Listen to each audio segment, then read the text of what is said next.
오늘 우리에게 주신 하나님의 말씀은 야고보서 5장 16절입니다. 하나님의 말씀을 봉독합니다. 하나님의 말씀을 경청하십시오. 그러므로 너희 죄를 서로 고백하며 병이 낫기를 위하여 서로 기도하라. 의인의 간구는 역사하는 힘이 큼이니라. 하나님께서 오늘 이 말씀을 통해 우리에게 은혜 주시기를 원합니다. 아멘. 달력을 보면 깜짝 놀래지요. 네. 한 해도 이제 2달 반 정도 남았습니다. 새해를 시작하면서 우리 연지교회는 길을 만드시는 하나님, 아멘, 그런 교회 표어를 가지고 그 표어를 마음에 품고 우리는 살아왔습니다. 길을 만드시는 하나님께서 새 일을 반드시 일어나게 하신다. 귀가 따갑게 우리 들어왔죠. 새벽 기도에도 들어오고. 그런데 여러분의 삶에 어떤 변화가 있습니까? 새 일이 일어나고 있습니까? 아니면 요즘의 표현으로 어쩔 도대체 왜 나는 변화하기가 힘들까 이런 생각을 합니까? 아니면 난 이대로가 괜찮아, 변하지 않아도 돼, 필요하지 않아, 이런 생각을 합니까? 올 한 해 동안 여러분의 가정에는 무슨 변화가 있었습니까? 어떤 새 일이 일어났습니까? 우리 연지교회에는 또 무슨 어떤 새 일이 일어나고 있습니까? 몇 년 전 제 삶의 고통스러운 기간을 지나가고 있을 때 기도를 해야 되겠다는 생각을 했습니다. 기도를 하려고 했는데 정말 기도할 수가 없었습니다. 목사 생활 30년 이상 했는데도 기도를 어떻게 해야 되는지 모르고 살았던 것 같습니다. 그래서 우리 김성경 목사님 갖고 있는 책들 가운데 기도에 관한 책들을 다 뽑고, 내가 갖고 있는 책들을 기도에 관한 걸 다 모으고, 그리고 도서관에 가서 책을 빌려서 기도에 대한 책들을 읽기 시작했습니다. 왜 나는 기도하는데 기도 응답이 없을까? 나는 왜 병을 낫기 위해서 기도하는데 병이 낫지 않을까? 고민하며 질문하며 답을 찾아 헤맸던 적이 있습니다. 그러다가 야고보서에 서로 죄 고백을 하고 병 낫기를 위해 서로 기도하라는 말씀이 크게 제게 다가왔습니다. 그래서 그 말씀으로 제가 우리 새벽 기도에도 한번 말씀을 전했고, 장신 채플에서도 말씀을 전했습니다. 지금 이 한 해를 마감해가는 이 10월 달에 접어들면서 우리 교회의 현실을 보고 제 자신을 보면서 다시 이 말씀이 필요하지 않겠냐라는 강한 열망이 생겨났습니다. 사랑하는 연지 성도 여러분, 영상으로 함께 참여하는 연지 성도 여러분, 서로 죄를 고백하며 서로 병 낫기를 위하여 기도하라. 오늘의 말씀의 제목입니다. 이 말씀대로 여러분들은 살고 계십니까? 야고보서 5장 16절을 가지고 챗 GPT에다가 물어봤어요. 설교 준비하려면 어떻게 해야 되니? 3년 전에 물어봤더니 3년 전에 답을 했을 때는 너무 신학적으로 이상한 거를 얘가 얘기하는 거예요. 우리는 서로 죄를 고백하며 기도함으로써 서로의 병을 치료할 수 있습니다. 서로 죄를 고백하며 기도함으로써 우리는 서로를 돕고 지지할 수 있습니다. 말은 그럴듯한데 잘못된 신학에 기초할 수 있습니다. 왜냐하면 서로 죄를 고백만 하면 서로의 병을 고칠 수 있다는 것은 잘못된 신학적 해석입니다.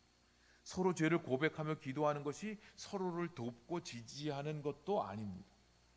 때로는 서로 무분별하게 자기의 허물을 드러내고 죄를 고백하다 보면 오히려 죄의 노출이 공동체를 어렵게 만들 수도 있고 후회도 하게 됩니다.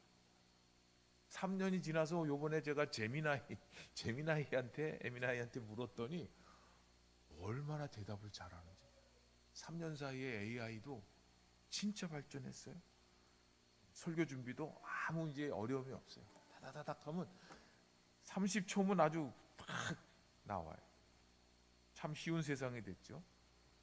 그렇지만 성경을 기도를 신학적으로 잘 이해하고 정리해도 기도 생활을 잘할 수 있는 것은 아닙니다.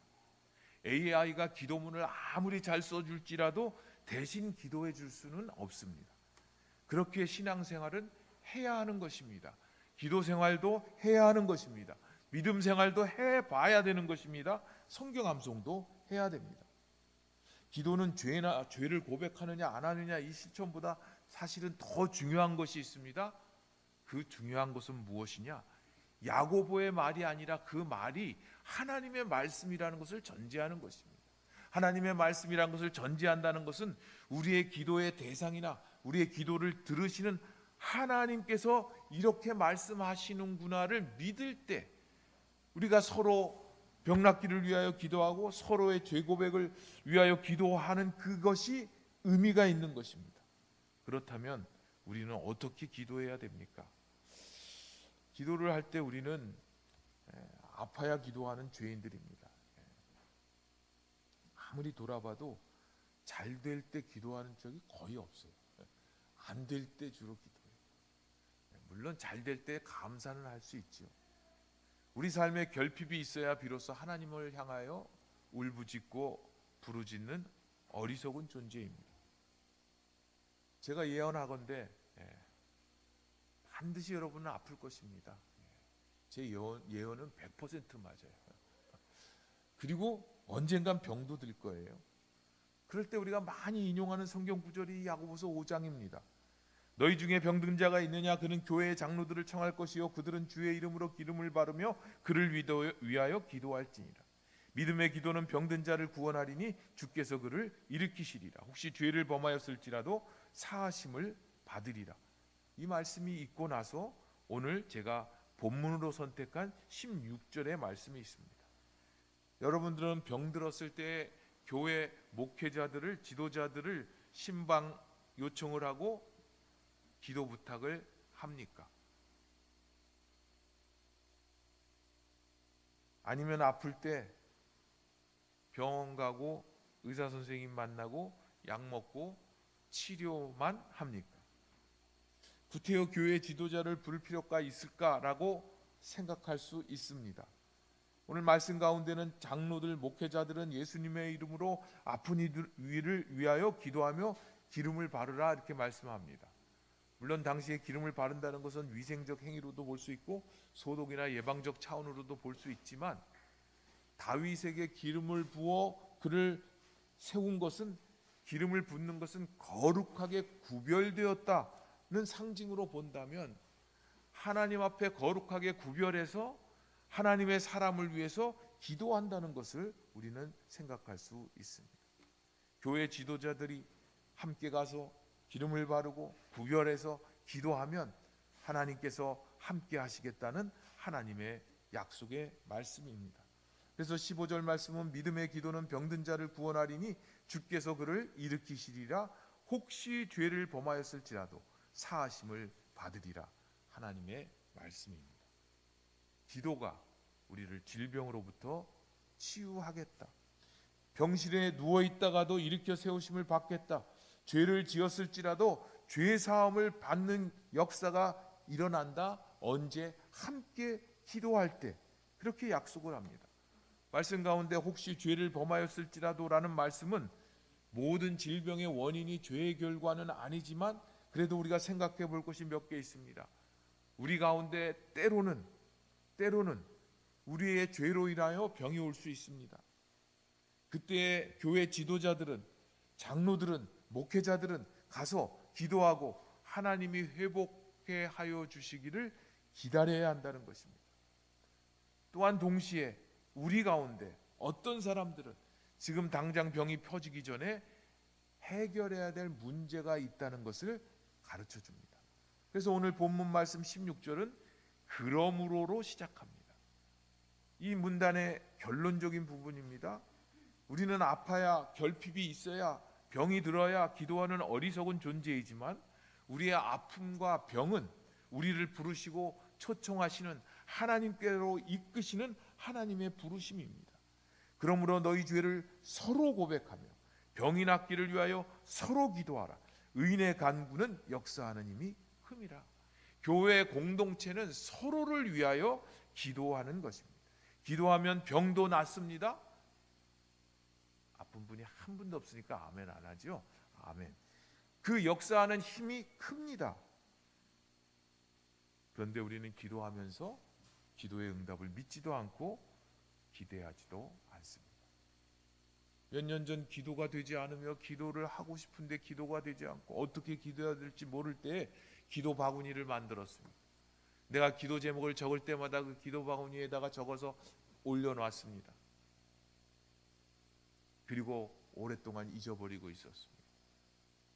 말씀을 준비하면서 제가 그 기도 바구니에 들어가 있는 저의 기도 쪽지, 기도 편지, 기도 글들을 꺼내서 읽어봤습니다. 2년여 동안 20장도 안 되는 기도 제목들이 들어가 있습니다. 우리 교인들의 아픈 병을 위한 기도가 있습니다. 학생들 가운데 가정이 깨어지는 것 때문에 아픔의 기도가 있습니다. 가족 가운데 특별히 이현옥 장로님을 위한 기도문들이 여러 개가 들어가 있었습니다. 그것과 연관해서 여러 가지 겪고 있는 재정적인 어려운 문제들에 대한 기도 제목들도 거기에 있었습니다. 그런 놀랍게도 제 자신을 위한 기도는 하나도 없었습니다. 놀랍죠? 그 기도의 제목들을 읽으면서 하나님이 얼마나 신실하게 응답해 주셨는지를 알 수 있었습니다. 아직도 계속되는 기도의 제목이 있습니다. 여러분들의 이름도 제 기도 제목에 들어가 있는 분들이 여러분이 계십니다. 우리는 기도하면서 기도의 능력을 믿지 않을 때가 있습니다. 기도하면서 하나님의 말씀이 그대로 이루어지리라, 길을 만드시는 하나님 새 일을 이루실 것이다, 아멘. 우리의 입술로 그렇게 하는데 마음으로 믿지 않는 우리의 모습을 보게 됩니다. 아픔이 있으십니까? 기도하십시오. 기도를 부탁하십시오. 길이 막힙니까? 부르짖으십시오. 그런데 우리의 기도를, 믿음의 기도를 방해하는 것이 있습니다. 그것은 우리의 죄입니다. 믿음의 기도를 방해하는 것은 공동체의 죄이기도 하고, 그래서 서로 고백하며 기도해야 한다 말씀합니다. 피차간에 죄를 고백하고 서로를 위해 기도하라 말씀하시는 이 말씀의 예시는 그 뒷부분에 보면 엘리야의 예가 나옵니다. 성경은 엘리야가 우리와 성정이 같은 평범한 우리와 똑같은 사람이지만 비가 오지 않도록 간절히 기도할 때 가뭄이 3년 6개월 동안 지속되고, 또 기도할 때 비가 왔다는 예를 들면서, 구약의 예를 들면서 의인의 기도에 하나님께서 응답하심을 증거로 제시합니다. 우리의 죄를 고백함으로 하나님 앞에서 의롭게 되어 하나님 앞에 담대히 나아갈 수 있는 자세로 하나님 앞에 간구하면 그때 하나님께서 일하신다는 것입니다. 이 비로 엘리야 자신이 혜택을 받는 게 아니고 백성들의 울부짖음과 백성들의 고통을 담아서 그가 기도할 때 그 공동체를 위한 기도의 제목이 응답됩니다. 저는 기도의 응답이 되지 않을 때 종종 이런 생각을 합니다. 하나님께 죄 고백을 하지 않아서, 회개하지 않았기 때문에 응답을 안 하시는 걸까? 서로 죄 고백을 하라는데 이 본문 가운데 무슨 죄를 누구에게 무슨 고백을 하라는 건가? 아무나 붙들거나 이런 죄를 졌습니다 이렇게 얘기하면 그게 고백인 건가?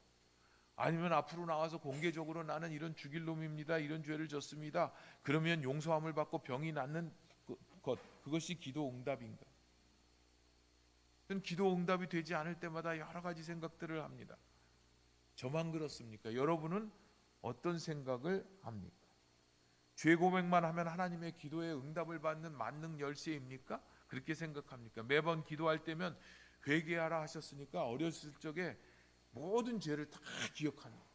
저는 회개하라 그러면 쫙 생각나는 게 이현옥 장로님하고 방을 같이 썼거든요. 어렸을 때. 초등학교 1학년. 유치원은 못 다녔고. 주머니에서 동전 몇 개 꺼내서 군것질한 거. 그 죄를 딱 죄하면 그거부터 생각이 나요. 이모님 주머니에서 동전을 몰래 훔쳐서 군것질한 것 회개하고 또 회개하고, 부모님에게 거역하고 반항한 것 또 회개하고 또 회개하고, 공부할 때 성실하지 못했던 것 또 회개하고, 교만한 것 회개하고, 음욕을 품은 것 회개하고, 말실수한 것, 성질낸 것 회개하고, 또다시 회개하고 회개하고. 그래도 내가 뭔가 남겨진 게 있어서 그래서 기도 응답이 없는가? 아직 숨겨놓은 죄는 있나 없나 살펴보면서 우리 기도할 때 알고 지은 죄, 모르고 지은 죄 다 생각나게 하시고 다 용서해 달라고 기도합니다.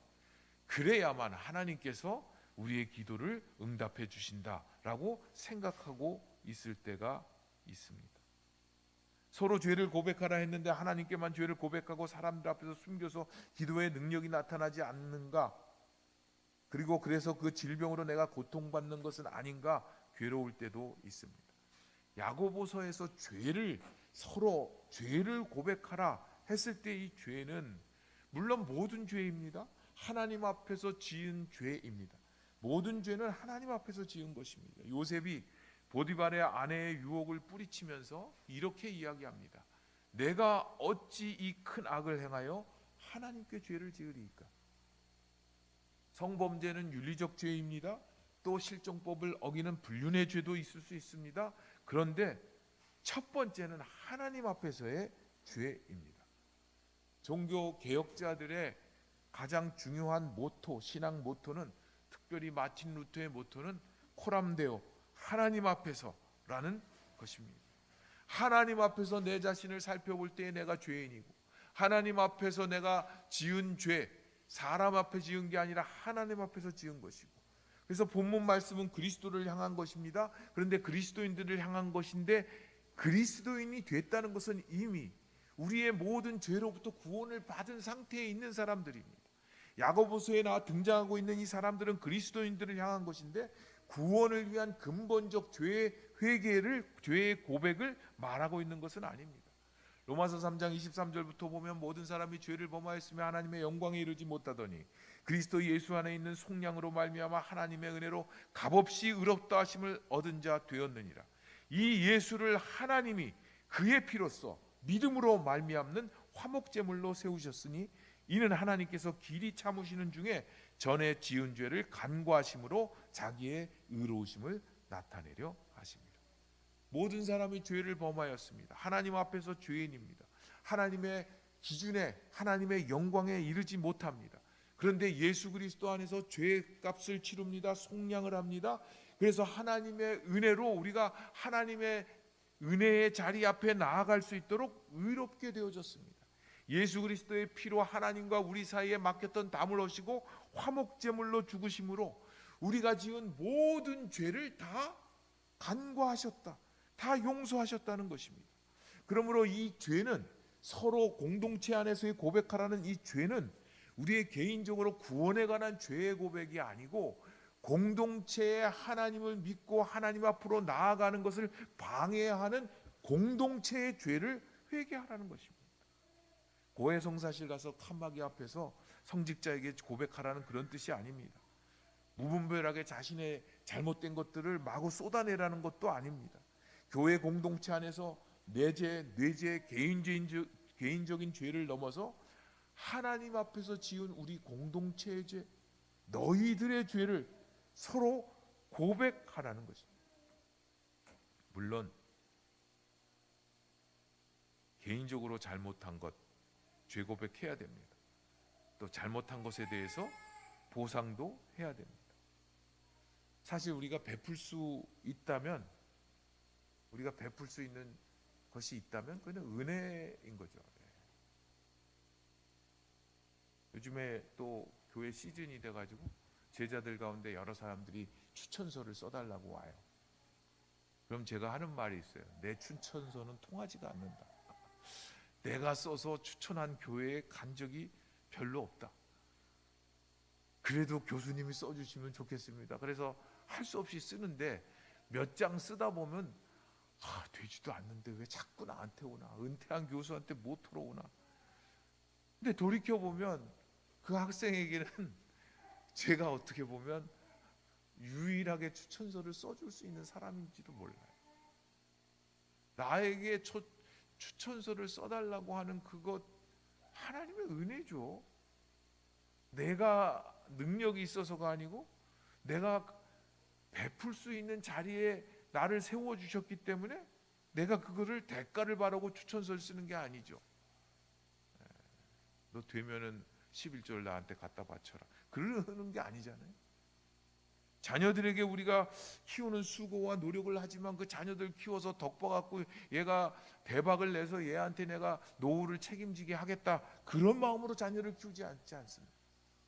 교회가 사람들을 키울 때, 사람들을 섬길 때, 또 청년들에게 장학금을 줄 때, 그럴 때 교회가 이 사람들을 키워서 이 교회의 덕이 되도록 하기 위해서 재물을 쓴다, 그렇지 않습니다.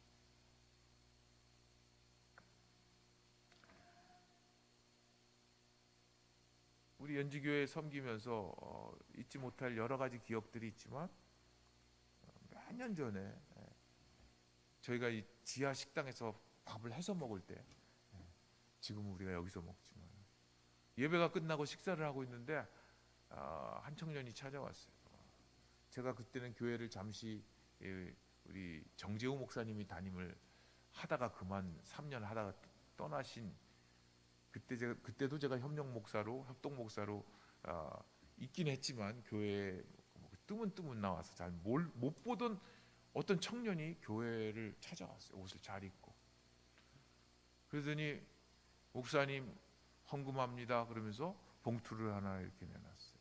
그래서 헌금을 왜 내놨냐 그랬더니 자기가 연지교회에 오면서 장학금을 받았다는 거예요. 장학금을 받으면서 자기가 한 학기를 1년을 이 교회를 잘 다니겠다고 그러고 왔는데 한 달 다니고 교회를 떠났다. 제가 한 달 다니고 교회를 떠나서 늘 장학금 받고 먹튀한 사람으로 자기 가슴이 너무 아팠다는, 늘 죄책감에 시달렸다는 거예요. 그래서 4, 5년이 지난 다음에 100만 원이라는 거금을 모아서 교회에 헌금으로 가지고 왔습니다. 저는 그 청년 이름도 잘 생각이 안 나고 얼굴도 기억이 안 나고, 하나님께서 반드시 그 청년을 진실된 목회자로 사용할 것입니다. 우리가 개인적으로 공동체에서 잘못한 것이 있다면 가서 잘못했다고 이야기해야 됩니다. 그러나 공동체의 죄는 마태복음 5장에 보면 이런 말씀이 있습니다. 그러므로 예물을 제단에 드리려다가 거기서 내 형제에게 원망 들을 만한 일이 있는 것이 생각나거든 예물을 제단 앞에 두고 먼저 가서 형제와 화목하고 그 후에 와서 예물을 드리라. 믿는다고 하는 공동체 가운데 하나님께 예배하고 하나님께 예물을 드리고 하나님을 찬양하는 이 교회 공동체 가운데 죄를 생각나게 하면, 원망 들을 일이 생각나게 하면 하나님 앞에 가까이 나아가는 일을 멈추고서라도 먼저 가서 화해하고 돌아오라, 죄 고백을 하라는 것입니다. 그 기준은 뭐냐 하면 그 5장 48절에 그러므로 하늘에 계신 너희 아버지의 온전하신 같이 너희도 온전하라 말씀하십니다. 하나님의 온전하신 같이 우리의 온전함의 기준을 두면 우리 자신을 비춰볼 때 우리가 늘 죄인이지만 형제들의 죄를 보면서 또 우리는 같은 죄인임을 우리가 알게 됩니다. 그러면서 우리가 이 교회 공동체가 서로를 향하여서 하나님 앞으로 가까이 나아가도록 해야 되는데, 하나님 앞으로 가까이 나아가지 못하게 하고 있다면 우리는 그것을 화목케 하라는 하나님의 말씀에 순종해야 할 것이고, 믿는 공동체에서 회복되지 않으면 하나님 앞에 드리는 예배가 죽은 예배가 된다는 것입니다.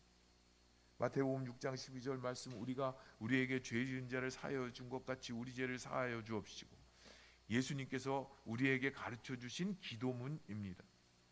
이 우리가 우리에게 죄 지은 자를 사해 준다는, 이 죄를 짓는다는 건 빚진 자라는 것이죠.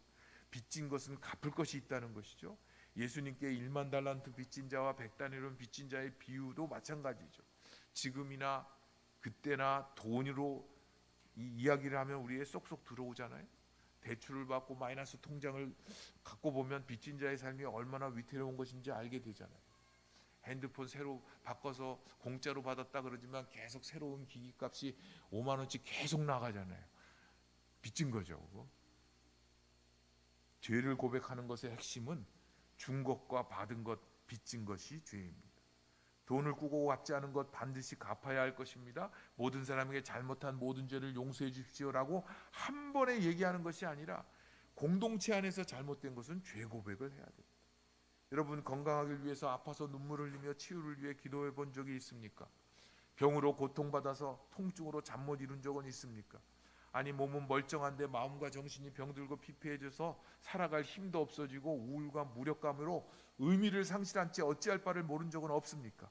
깨어진 관계를 회복하고 싶고 좋은 관계를 만들고 싶지만 무언가가 나를 다 가로막고 있어서 숨 막히듯이 답답한 적은 없습니까? 교회에 왔는데 예배는 드리는데 실망하고 정죄하다가 내 자신도 똑같은 모습에 놀라고 있지는 않습니까? 이때가 하나님 앞에서 회개하고 돌이켜야 될 때이고 하나님 앞에서 공동체가 다시 회복해야 될 것이고 우리는 다른 사람에게 행한 죄 고백을 할 수가 있습니다. 서로 죄를 고백하고 서로를 위하여 기도할 때에 병이 났습니다. 형제를 위하여 내가 기도할 때 그 병이 낫는다. 그 형제를 위하여 내가 죄를 위하여 기도할 때 하나님께서 용서하시고 관계가 회복된다. 하나님의 나라가 회복된다는 말씀입니다. 세계적으로 1905년, 6년, 7년은 세계적으로 부흥운동이 일어났던 때였습니다. 영국에서는 웨일즈 부흥운동이 일어났고 영국에서는 대각성 그 기도 부흥 후에 그 웨일즈가 일어났고 미국에서는 아주사 무브먼트 대부흥이 일어났고 우리 한국에서는 평양 대부흥이 1905년, 6년, 7년에 일어났습니다. 그 모든 대부흥의 핵심은 무엇이었냐면 죄를 고백하고 회개하는 공동체에서 일어난 것입니다. 우리나라의 평양 대부흥의 시작은 죄 회개였고 그것은 1907년에 평양의 장대영 교회에서 우리 장신대에 가면은 일기 졸업생 명단에 길선주 장로 졸업반이었던 길선주 장로가 공개적으로 회개를 했어요. 내가 친구의 돈을 사취했고 형제들을 질시했고 방위량 선교사를 극도로 미워했다는 회개에서 폭발했어요. 교인들이 나와서 나는 축첩했다. 나는 장사에서 폭리를 취했다. 자신의 죄를 털어놓기 시작해서 7시에 시작된 회개가 이튿날 새벽 5시까지 계속되었습니다. 교회 역사가는 이렇게 기록합니다. 대부흥의 회개는 눈물을 흘리며 죄를 고백하는 것으로 끝나는 게 아니다. 남에게 손해를 끼친 사람들은 그 손해를 끼친 사람들의 집을 찾아다니면서 상처를 준 사람들에게는 사과를 하고 과거에 남의 재물이나 돈을 훔친 사람들은 그것을 갚아주었는데 비단 교인들에게 뿐만 아니라 불신자에게도 그렇게 하였다. 부흥의 운동은 그냥 운동으로 시작된 것이 아니고 서로의 죄를 돌아보며 회개하면서 일어났습니다. 그 장대영 교회에서 일어난 것이 장신대로 왔고 장신대 평양 신학교에서 4월 달에 우리 사경회 지난달에 했죠. 사경회를 왜 하느냐? 그때부터 계속되어집니다. 신학교가 시작하면 개강하고 나서 사경회를 했고 그때의 사경회의 기록들을 보면 너무나 회개의 운동이 죄를 고백하는 회개의 운동이 계속되자 평양신학교와 숭실대학교는 급기야 정규과정을 중단하고 성경 공부와 기도회를 가졌고 그리고 계속 그 기도회가 진행되어서 그 기도회를 멈출 수밖에 없었다는 기록이 있습니다. 더 놀랍고 재미있는 내용은 제너럴 셔먼호 때 토마스 선교사의 목을 쳤던 박충권이 그 사실을 공개적으로 회개했고 덕분에 미궁에 빠졌던 사건들도 많이 해결됐다. 재밌죠? 경찰들은 사경회 장소에 몰래 들어와 자복하는 교인들의 신상을 파악해 두었다가 집회 후 범인 검거에 열을 올렸다. 또 그런 목적으로 예배당 안에 들어왔다가 회개하고 교인이 되는 경찰들도 있었다. 놀라운 일이죠. 공동체가 공동체의 죄를 회개할 때, 공동체의 죄를 고백할 때, 그때 하나님께서 그들을 사용하셨습니다. 그래서 연지교회 부흥을 위해서 회개가 필요하다는 말씀이 아닙니다. 연지교회 부흥을 위해서 죄 고백을 서로 해야 된다는 말씀도 아닙니다. 병이 나으려면 그 전제가 서로 죄를 고백해야 된다는 것도 아닙니다. 하나님 앞에서 우리의 죄의 공동체의 죄의 회개가 있어야 공동체가 서로 위하여 기도할 때 그때 하나님께서 새 일을 만드시는 하나님의 일을 시작하신다는 것입니다. 우리가 여전도회관에 있으면서 원망과 섭섭함과 때로는 분노의 마음도 있었습니다. 때로는 하나님께서 왜 이렇게 하시나 마음이 섭섭할 때도 있었습니다. 그런데 그런 마음으로 하나님의 교회가 교회답게 세워지지 않습니다. 내가 뭔가 잘못한 것을 기억하지 못하지만 누군가에게 상처를 줄 수 있습니다. 때로는 내가 잘못한 것이 있음에도 불구하고 잘못했다고 말도 못하면서 자존심 때문에 안 그런 척할 수도 있습니다. 심지어는 하나님 앞에서 죄를 범하고서도 사람 앞에서는 인정받기를 원할 수 있습니다. 그 대표적인 예가 이스라엘의 초대왕 사울이었습니다. 그는 제사장인 사무엘에게 와서 제사를 드려야 함에도 제사장인 사무엘이 와서 제사를 드려야 함에도 불구하고 자신이 제사를 합니다. 그 죄를 지적받을 때 사울은 사무엘상 15장 30절에 이렇게 말씀합니다. 사울이 이르되 내가 범죄하였을지라도 이제 청하옵나니 내 백성의 장로들 앞과 이스라엘 앞에서 나를 높이사 나와 함께 돌아가서 내가 당신의 하나님 여호와께 경배하게 하소서. 이스라엘 백성들 앞에서 공동체 앞에서는 내가 높아지기를 원하고 하나님 앞에서는 내가 범죄했을지라도 그것을 감춰지고 사람들 앞에서 감춰지게 해주십시오. 우리 나약한 인간의 모습입니다. 사울은 백성들 앞에서 사람 앞에서 창피함을 당하고 부끄러움을 당하는 것이 하나님 앞에서 범죄함을 인정하고 용서를 구하는 것보다 더 크다고 생각했습니다. 그들은 백성 앞에서 죄를 인정하지도 용서를 구하지도 않았습니다. 만약에 사울 왕이 내가 하나님 앞에서 이렇게 범죄를 했습니다. 백성들에게 그 죄를 고백했다면, 그 백성들이 그를 위해서 기도했다면 치유의 역사가 일어남과 동시에 어쩌면 이스라엘의 나라가 굳건히 세워졌을 것입니다. 이제 길을 만드시는 하나님과 약속한 2025년도도 2개월여밖에 남지 않았습니다.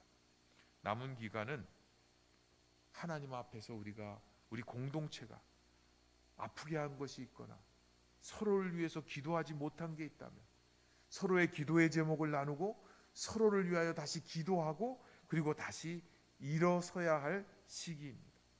연지 공동체가 서로 죄를 고백하며 기도할 때 하나님께서 우리를 의롭게 보십니다. 의롭다는 것은 하나님 앞에 죄가 없는 것이 아니라 죄가 없다고 하나님께서 보시고 하나님 앞으로 가까이 나아오도록 하십니다. 우리가 하나님 앞에 의인으로 설 때 간구하는 기도의 능력이 나타납니다. 우리의 몸과 마음의 병이 고침을 받습니다. 하나님의 역사하심의 힘이 크게 나타날 것입니다. 공동체 안에서 서로에게 자신의 연약함을 드러내고 그것을 기도 제목으로 삼고 서로를 위하여 함께 기도하면, 연약함을 고백하면 하나님께서 새 일을 하십니다. 공동체 안에서 죄를 고백할 때 우리는 하나님의 은혜를 경험하게 됩니다. 야고보는 병 낫기를 위하여 서로 기도하라고 말합니다. 병은 우리 육체의 질병일 수도 있고 영적인 상처 모두를 포함합니다. 언젠가 여러분의 아픔을 위해서 기도하는 것을 멈췄습니까? 기도는 단순한 말이 아니라 하나님의 능력을 경험하게 되는 통로입니다. 우리가 서로를 위해서 기도할 때 하나님은 그 기도를 들으시고 역사하십니다.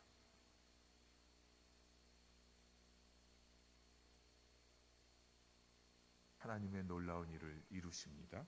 새 일을 만드시고 새 일을 행하십니다. 믿으십시오. 민수기 23장 19절 말씀, 하나님은 사람이 아니시니 거짓말하지 않으시고 인생이 아니시니 후회가 없으시도다. 어찌 그 말씀하신 바를 행하지 않으시며 하신 말씀을 실행치 않으시랴. 아멘. 하나님의 약속의 말씀을 붙들고 기도하면, 서로를 위해 기도하면, 서로의 죄를 용서하고 품으면 하나님께서 하나님의 일을 시작하십니다. 하나님의 말씀하신 것을 실행하십니다. 시편 32편 1절에서 6절의 말씀입니다. 이 약속의 말씀을 보십시오. 다윗의 슬기로운 지혜로운 그 시입니다. 찬양입니다. 허물의 사함을 받고 자신의 죄가 가려진 자는 복이 있도다. 마음에 간사함이 없고 여호와께 정죄를 당하지 아니하는 자는 복이 있도다. 내가 입을 열지 아니할 때에 종일 신음함으로 내 뼈가 쇠하였도다. 주의 손이 주야로 나를 누르시오니 내 진액이 빠져서 여름 가뭄에 마름같이 되었나이다. 내가 이르기를 내 허물을 여호와께 자복하리라 하고 주께 내 죄를 아뢰고 내 죄악을 숨기지 아니하였더니 곧 주께서 내 죄악을 사하셨나이다. 이로 말미암아 모든 경건한 자는 주를 만날 기회를 얻어서 주께 기도할지니라. 숨기고 있는 죄는 우리를 답답하게 합니다. 우리를 죽어가게 합니다. 신음하고 뼈가 쇠해가게 합니다.